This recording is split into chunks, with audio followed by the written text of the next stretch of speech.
when you rebuilt your health after technically nearly dying, were there any particular routines that you were following, things that get you back on track and get your health back on track? Were there any non-negotiables to stabilize you first, and then where did you go from there? Well, life showed me the non-negotiables because, I could do almost nothing. So that's it. You have to really, no, I had to build up from the ground up. The official NHS dietary advice at the time, for me specifically, was you can have milkshakes and French fries because you need to fatten up. I didn't know an awful lot about nutrition, but I knew that wasn't what... to me, it doesn't ring true. I didn't need fattening up, I needed building up. I didn't think that it was going to sit well within me to do milkshakes and French fries.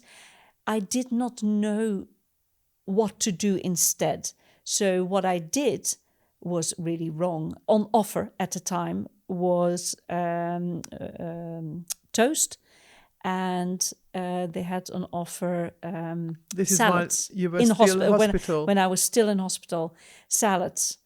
And if you've had an operation in your stomach, or your gut, where they've kind of basically cut you open, saw the damage, cut off the bad bits, gave the rest a bit of a rinse and sewed you up again. You do not want to eat anything that's taking a lot of effort of your gut to digest. Yeah. You want easily digestible stuff. So I didn't follow the NHS advice. I very quickly realized that my own knowledge was not enough. And I found a herbalist.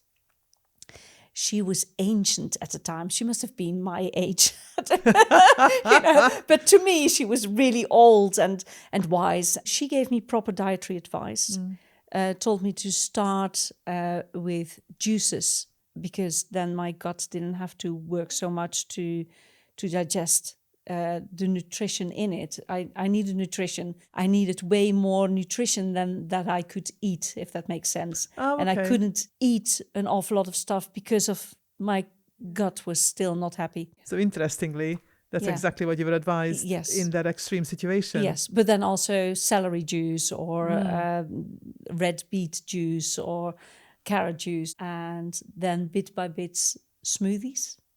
So you've got the whole plant. So you built up your nutrition to, Yeah, and as you then- said, I think you yeah. put it really well, that you had to rebuild your body Yeah. rather than just fatten up. I mean, the whole phrase just sounds awful. All the things that are going through my head, like I've never seen food so disgusting as I did in hospital when a friend was in hospital and stuff like that. And you hear horror stories, because I really don't want to slag off the NHS at all. Fortunately, I've never really had to rely on it to the point when I've never been to hospital for an operation and stuff, although I obviously do get treatment for other things. Yeah, they do their best, I have to say. The kitchen, they do try.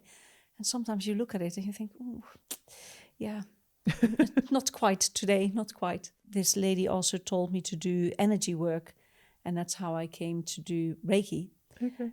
In her mind, I was going to do acupuncture, but that was just too much for me. I just, at the time, I just couldn't have the needles.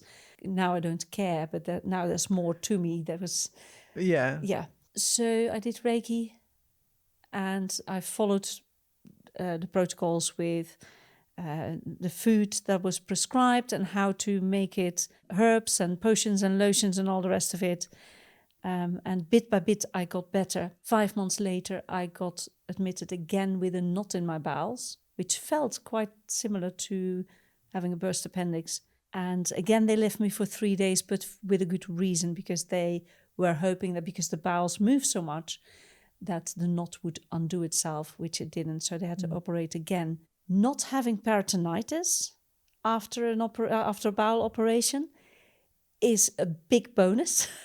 Not having what, sorry? Peritonitis. I don't know what that is. It's where a layer in your belly gets inflamed, and that would have been the cause of that if I had died. So the first operation, because it was all, as you say, this poison in your body, The toxins flood you.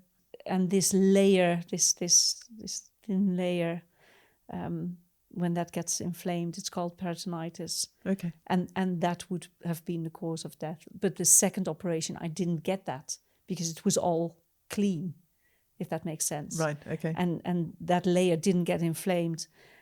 So I felt quite a bit better after the second operation, and I immediately implemented all the things I'd learned the first time around. And I was going to latch onto that a little bit, because